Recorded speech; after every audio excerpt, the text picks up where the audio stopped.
কোরআনের একটা আয়াত নিয়ে কোনো কোনো সময় দেখা যায় 2-3 ঘন্টা সময় পার হয়ে যাচ্ছে, আয়াতটা ছেড়ে সামনে যেতে পারছি না। কোরআনের ভিতরে ঢুকলে আপনি দুনিয়ায় ভুলে যাবেন কি হচ্ছে আশপাশে।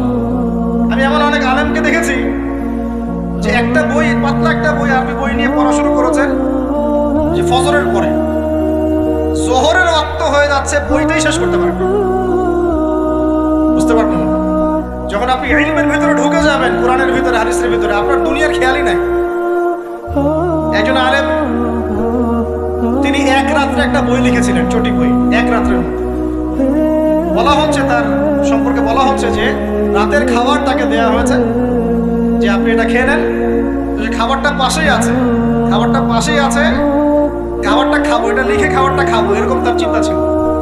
ফজর হয়ে গেছে, বই লেখাও শেষ, খাবার এই অবস্থায় পড়ে গেছে, ডুবে গেছেন ভিতরে, খাওয়ার মাথায় খেয়াল নেই। এরকম হয়। একজন মনীষী, বিখ্যাত মনীষী, রিয়াদুস সালেহীন কিতাবের রাইটার, সংকলক আল্লামা নববী রাহিমাহুল্লাহ, এরকম সারা রাত চলে গেছে, পাশে 2টা খেজুর, ওই 2টা খেজুর খাওয়ারই সময় পান। হাদিস নিয়ে গবেষণা করতে করতে করতে করতে রাত পার হয়ে গেছে। আমি বলতে চাচ্ছি, যখন ইলমের ভিতরে, কোরআন হাদিসের ভিতরে ঢুকে যাবেন, আপনার দুনিয়ার খেয়াল আপনার চলে যাবে।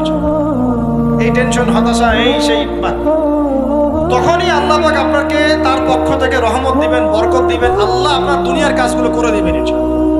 তখন দেখবেন কেউ আপনার দুনিয়ার ওই কাজটা করে দিয়েছে, কেউ ওই কাজটা করে দিয়েছে, কেউ বাসায় খাবার পাঠিয়ে দিয়েছে, আল্লাহ পাকই এগুলো করাই দিবেন ইনশাআল্লাহ। তো প্রিয় ভাইরা, মাদকে যাবো না আল্লাহর কাছে আসবো? 2 নাম্বার কোরআন তেলাওয়াত, 3 নাম্বার আল্লাহর জিকির। 3 নাম্বার কি ভাই? আল্লাহর জিকির। চলতে ফিরতে সব সময় মুখ চলতে থাকবে, মুখ না চললেও মনে মনে মন তাজা থাকবে, মনে মনে জিকির হতে থাকবে।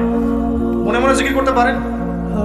মুখ নড়বে না, কিন্তু মনে মনে আপনার একটা জিকির হতে থাকবে। সুবহানাল্লাহ, আলহামদুলিল্লাহ, লা ইলাহা ইল্লাল্লাহ, আল্লাহু আকবার। করা যাবে? আরে মানুষের মন কখনো চুপ করে থাকে না, কিন্তু মানুষের মন অলওয়েজ কিছু না কিছু চিন্তা করতেই থাকে, করতে থাকে না, যতক্ষণ না ঘুমায় মানুষ।